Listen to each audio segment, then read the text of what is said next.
All right, many thanks once again, Joy Atta. Good morning, viewer. Good morning, Nasara. Good morning, Nigeria.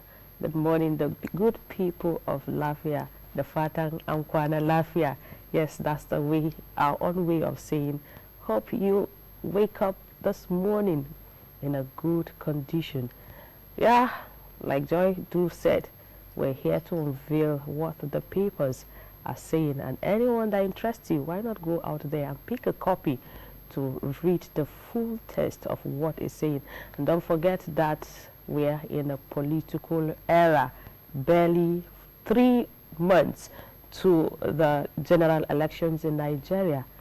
The chairman of INEC is now raising concern that within 3 weeks, INEC facilities have been attacked, even though after everything he said there is no cause for alarm.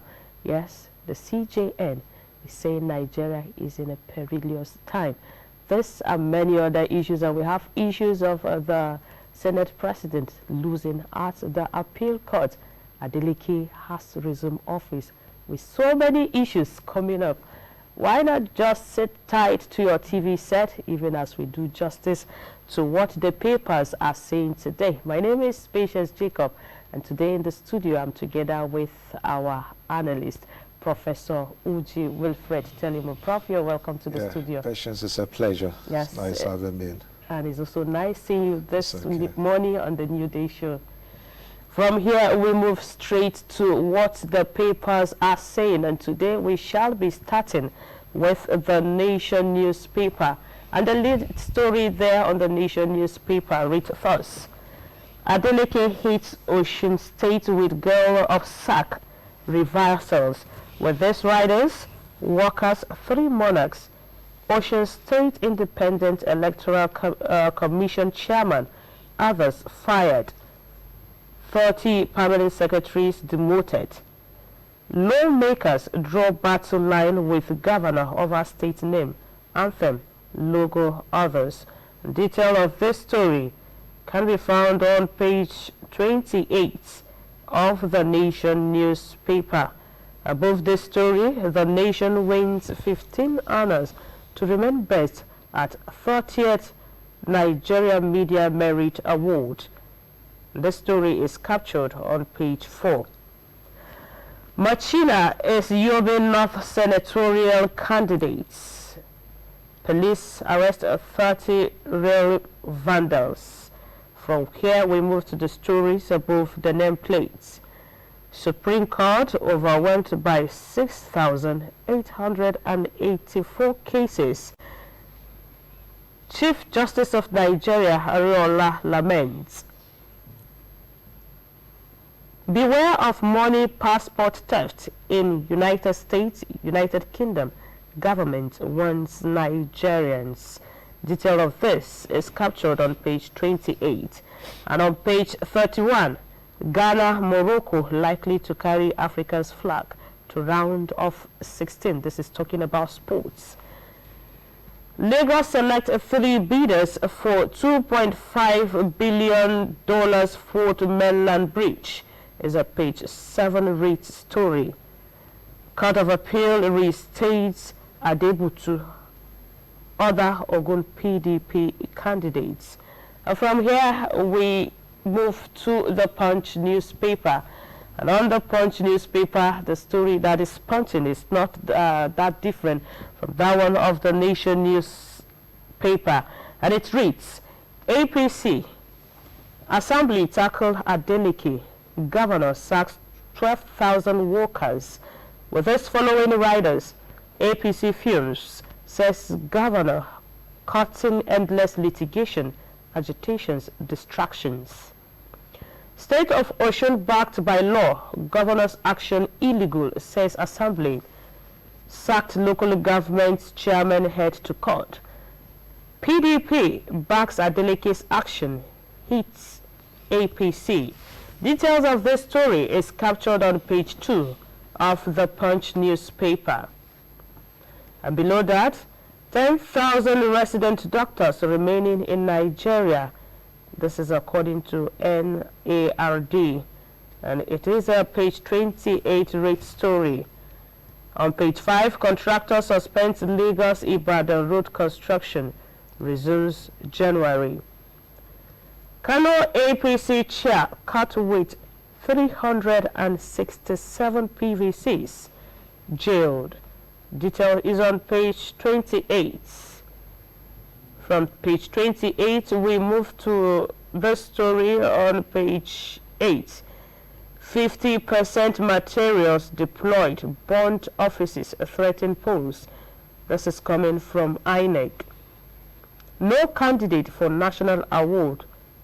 Nominees failed exams. Detail is on page 20, and page 13 capture the story. Foreign non-governmental organizations, fintech firms linked to terrorism financing.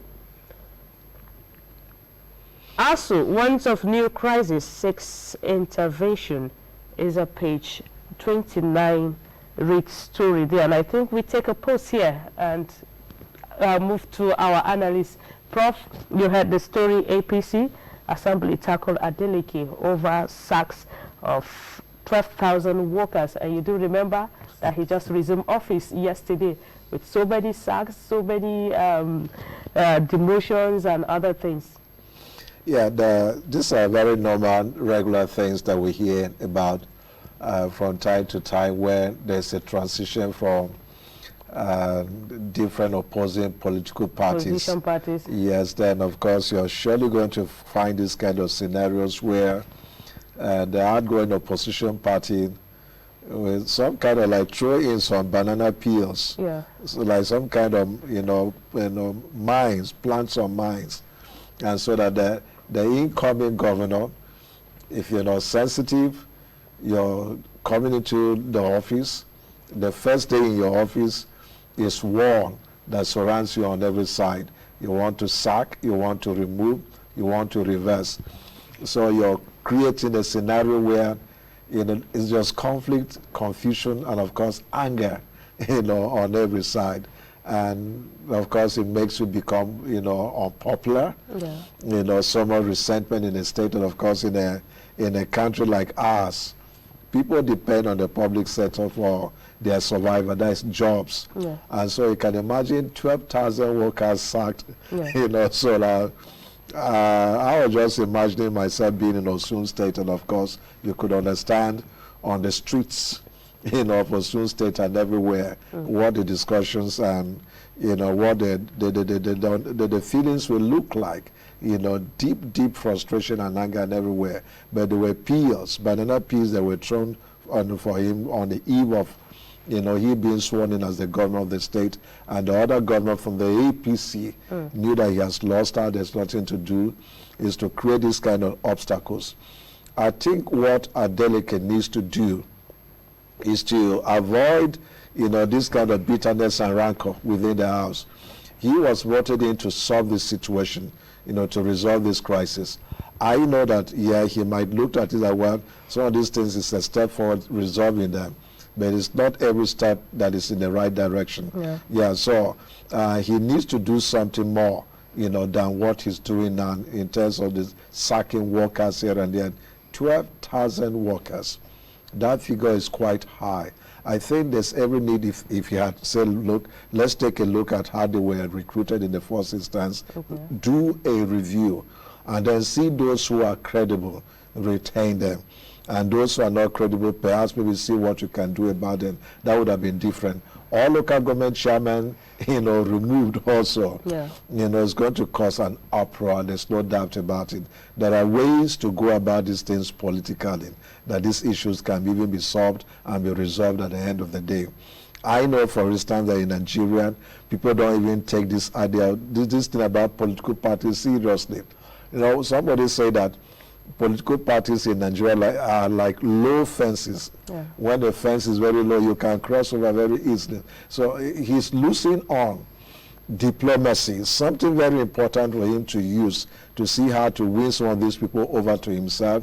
He's being more draconian, and of course being more authoritarian, which is not going to really help him at the end of the day. Then some of the appointments that were being made, if there were key appointments that will help him as a governor, like the chief of staff, the SSG, and so on and so forth, yes, that is understood. Those are key appointments that a governor will have to make. They are your key staff to help you to succeed on whatever you've been voted to do. So in that respect, I understand him. But touching the civil service and as well as the local government system, definitely that kind of uprun is expected. And of course, litigations here and there are expected. A lot of time wasting, time diversions, of course, away from the issues of governance. And that state will continue to go down and down. And of course, in the next elections, he's going to face a serious battle trying to, be re-elected a second time. Okay, Prof, talking about the sacking of the local government chairman, I think before the sack, there was a judgment by the High Court or Tribunal in Osun State that nullified the elections of the chairman of the local government there, based on the fact that a notice of 360 days was not given following the petition that was filed by the opposition parties against the Osun State Independent Electoral Commission and the APC, which is the now opposition party in the state. Do you think that he's working in line with that judgment, or based on the, well, I call it anger that he came with? Yeah, like, no government. Also putting into consideration the 30 permanent secretary that were appointed when the former governor was at the verge of leaving the office. I say that these things were done in malice. There's no doubt about it. They were not done in good faith. The only those appointments or whatever were deliberately, carried out as major impediments to Governor Adeleke. Yeah. He's aware of it. He's a politician, and of course he knows very well that if you allow those structures to stay, then somebody else will be in control of the state, and not he as the governor of the state. And of course, he's aware of that.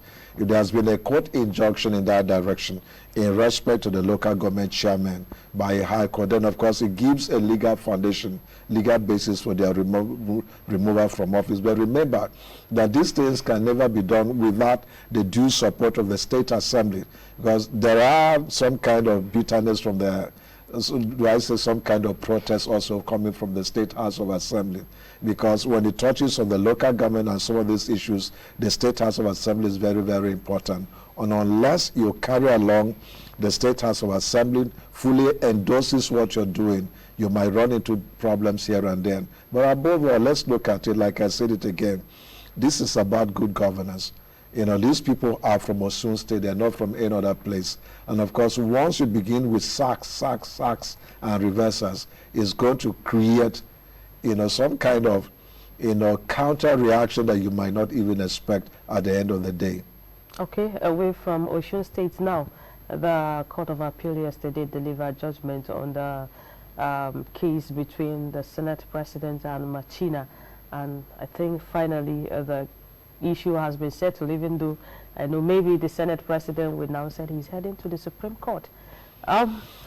Barely 3 months to elections, INEC is now saying that 50% of its electoral material deployed to various states were burnt and offices have been threatened, though at the end of it, the INEC chairman said there is no cause for alarm because attacks on facilities won't affect the elections. Yeah, the first thing about Ahmad Lawan, sometimes it's very funny, because this man has been in Senate for how many years? Since the inception, he has always been there, and of course, you ask this fundamental question: what is he looking for? What are his contributions? What is it that in the last 8 years or so he has been unable to do from his constituency? And of course, losing out to somebody in the primaries, going to the appeal court, and of course, he may have the primaries that the court is even saying that he did not participate. He did not. That is the fact of it, because the man was in Abuja. We know the scenario. Somewhere he was announced as the presidential flag bearer of the APC by the national chairman of the APC. But of course, that did not go down well with party chieftains, and so it was reversed here and there. So sometimes that is how I would say we make a caricature of ourselves in the public. I don't think he's taking the right steps in the right direction. He has been in Senate. He has had that honor in Yobe State for a very long time. It's best for him to say that, look, ladies and gentlemen, let a younger person come in. Let a younger person take over from here. Look at what David Mark did in Benue State after his tenure as Senate President. You know, he could have gone in if he really wanted to, and could have continued also. But he was looking at it from the angle of an elder statesman. Of course, when you reach certain levels in life, it's good that you withdraw, you know, so that some other persons also can step in. You mentor, you raise up leaders who can succeed you. And I think that Ahmed Lawal should be taken in that direction, in that respect. At the end of the day, who are these young men that he's grooming up, who can step in, who can succeed in, and so on and so forth. You know, but it explains something about political power in Nigeria, that we want it at all costs. By all means, and sometimes not because we're being very effective in terms of our contribution to development or to change or to transformation, but we just want to be there. Otherwise, you ask this question, what is he losing out? Basically nothing. You know, you went for the highest seat of the presidency in the country, and then you're coming down to become the Senate again. You know, to me, it doesn't make any, you know, political sense. There's some kind of contradictions that I see, you know, what he's trying to do. But he can keep a high political profile by being focused, and perhaps overlook this one, and of course, focus on other greater tasks to come. After all, if the APC forms government at the center, it stands a very good chance, you know, to be appointed as a minister or one thing or the other, and of course, continuing in that direction. So this thing about the appeal courts, perhaps maybe the Supreme Court and whatever, to me, is not the right thing. Then on the issue of INEC, I'm glad that the chairman of INEC said, look, we're prepared no matter what has happened. 50% of electoral materials destroyed and being taken down by arson, by burning, or by looting, or whatever. And that should be the spirit. I commend that spirit a lot, that INEC should be prepared, you know, some kind of surprise elements. So if you have sabotage that comes in, or saboteurs that come in to frustrate, INEC should be like, look, we're being proactive. You know, we're prepared to take on whatever challenges, and of course, there are additional extra materials that can augment whatever that's been destroyed on the field. That is good news. But INEC should consider this fundamental issue. What is responsible for this anger? You know, 21 states, INEC offices being raised down. You know, and this is really alarming. I think INEC should be able to do some kind of investigation, looking at certain variables here and there, and to consider. And then lastly, on this issue about how many, over 6,000 cases at the Supreme Court. And of course, the Chief Justice also is worried about it, honestly. You know, it casts, you know, that shadow of gloominess, you know, on our democracy, on our elections next year, 2023. Remember, in this country, pre-election matters have accounted for, you know, sometimes a government may have completed his tenure, then he's removed completely. Sometimes 2 years into your tenure, you're removed, and then you have a situation where once you're removed, a new person takes over. He's going to run 4 years. It disrupts the electoral calendar first and foremost. Of course, in the case of Oshun, thank you. Then time wasting, resources and etc., and of course, it gets nowhere. You know, so, and we keep saying this, and we must repeat it again. The judiciary is not the ballot. The people are the ballot. And of course, until we learn, you know, how to resolve our electoral challenges, you know, by the people, you know, through some other processes apart from the judiciary, we're not getting there. And of course, it raises a lot of doubt on the judiciary itself. Over 6,000 cases doing what? You know, but this is where some people come in and may say that, no, this judiciary is so corrupt. You know, maybe there are allegations of corruptions here and there, you know, the judiciary being so monetized in this respect. Otherwise, over 6,000 cases, but I'm sure that the judiciary can sit down, you know, and look at some of these cases very well and throw some of them out. Perhaps politicians in the future we learn lessons, and of course we avoid rushing to the law courts with any kind of case, you know, hoping that, look, they can use that against opponents. All right. Even as we await on the judiciary to do the needful, let's now move ahead. The next paper on the lineup this morning is the Daily Trust newspaper. And the banner headline on this newspaper reads, "Racketeering at depot worsens petrol scarcity. With these riders, marketers blame low supply. Depot owners deny holding. Stations sell for 300 naira in Kaduna, Kano, and Lagos State." A detail of this story is captured on page 4. Prof, petrol now sold for 300 in Kaduna, Kano, and Lagos State. We'll come back to that. Nigerians have enough food to eat, says Minister. Detail of this story is on page 5. And on page 8, federal government begins a 14-day paternity leave for workers. Attacks on our facilities won't affect elections, says INEC. Is a page 21 read story there. Below that, Nigeria in perilous times, says the Chief Justice of Nigeria. Beware of thieves. Federal government cautions Nigerians traveling to the United Kingdom and United States. Adeleke dethrones 3 monarchs, suspend Osun State Independent Electoral Committee chairman members. "I won't stop telling truth to power," says Sultan. From here, we move to the next paper on the lineup, which happens to be the Guardian newspaper. And on the Guardian this morning, we have this major headline. Cyber crimes raise concerns for 30.2 trillion naira monthly e-payment. With the following riders, Nigerians count losers as fraudsters get sophisticated empty bank account. Death of IT staff worsens recovery time in banks. NCC issues over 9 security alerts since beginning of 2022. Experts seek review of Cybercrime Act 2015. Kick against plea bargain. Detail of this story is on page 6 of the Guardian newspaper. Senate President Lawan loses at Court of Appeal is a page 3 read story. And on page 6, attacks on facilities troubling, won't deter us from conducting credible polls, INEC vows. Appeal Court restate Adebutu others in Ogun State. I think we read that in the previous newspapers there.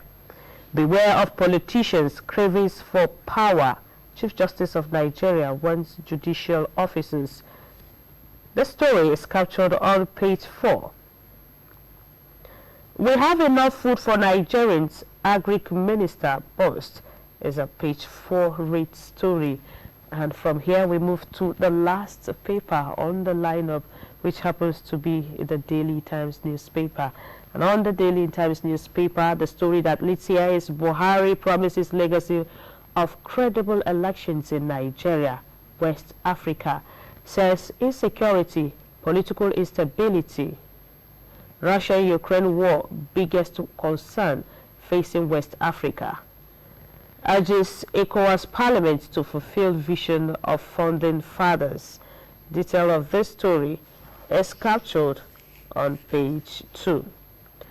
Ongoing health reforms will improve sector, says Oshibanjo. Still a page 2 read story. And on page 3, 2023 INEC chairman warns staff, says allegiance to Nigerians. We are in perilous time, Chief Justice of Nigeria warns, says Nigerians are the most litigious people on earth. From here we move to this story above the nameplate. Don't be dodged followers, challenge your leaders. Lumumba charges Nigeria. I think we put a stop there. Prof, even though we stopped that conversation on issue of election, I think we can continue from there. The story that Buhari promises legacy of credible elections in Nigeria and West Africa. Yeah, what do you expect from a leader, who is also on the verge of a transition out? Yes, exactly. And of course, than to assure us as Nigerians there's going to be a credible election, and of course, he has also assured us that he's going to hand over a country that is safe, and of course a country that is more prosperous and etc., to whatever government that will be coming in, next year. And of course these assurances are very good on a positive note, because he is the leader of the country, the president of the country. He needs to assure Nigerians, at least even if there's nothing, let's maybe assume that there's nothing. But it's good that, look, he's selling hope across Nigerians, and of course this is good. It's exemplary of a leader, and of course it's expected of him that he's doing what he's doing.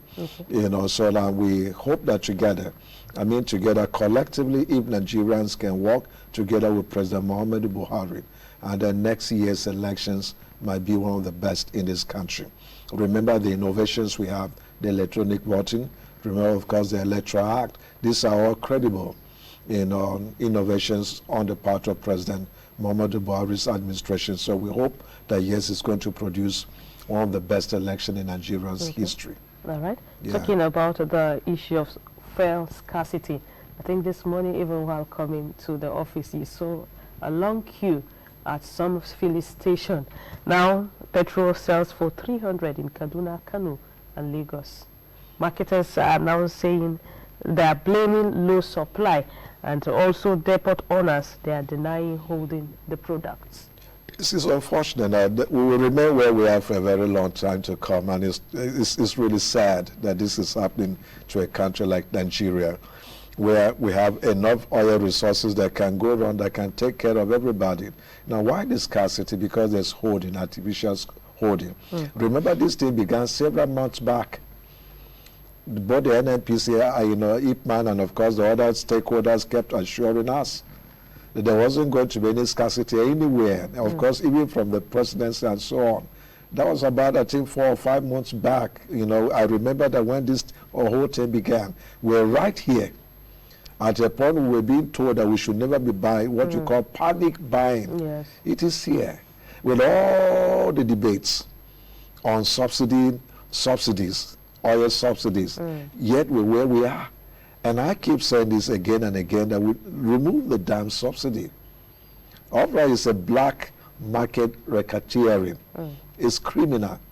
Somebody imports fuel, then you give him money up front. And still the price goes up, you can't find the product, there's scarcity everywhere. So remove the subsidy. It's criminality. You're paying for what somebody brings in, and yet you cannot get the product at the end of the day. And then you pay, more than what the person even brought in. Yeah. So it doesn't make any economic sense. This is a waste. It's a gangster-oriented oil economy, and we need to address it head-on. Secondly, we know that our refineries may not work. So much billions have gone into refurbishing our refineries. Nothing is working. Commercialize the sector and liberalize that sector. Allow companies to come in and establish refineries in this country, and encourage what you refer to as the modular refineries. They're everywhere. Of course, sometimes they're illegal, in terms of the operations. But what we're looking at is that if we can have more companies refining oil in Nigeria, selling in our market, and of course exporting, in the long run, it will force down the price of oil. As it is now, there's no company producing refined oil in Nigeria. We're importing from other African countries and etc. We don't refine. There are speculations that some of our leaders even went outside, some of West African countries, and established these refineries. So you can't even find them here. Instead of establishing it in Nigeria, they killed the NNPC refineries. The major three that we had, some in Port Harcourt, some in Kaduna, that ought to be producing, refined crude into whatever final products, and of course market them within Nigeria and export them.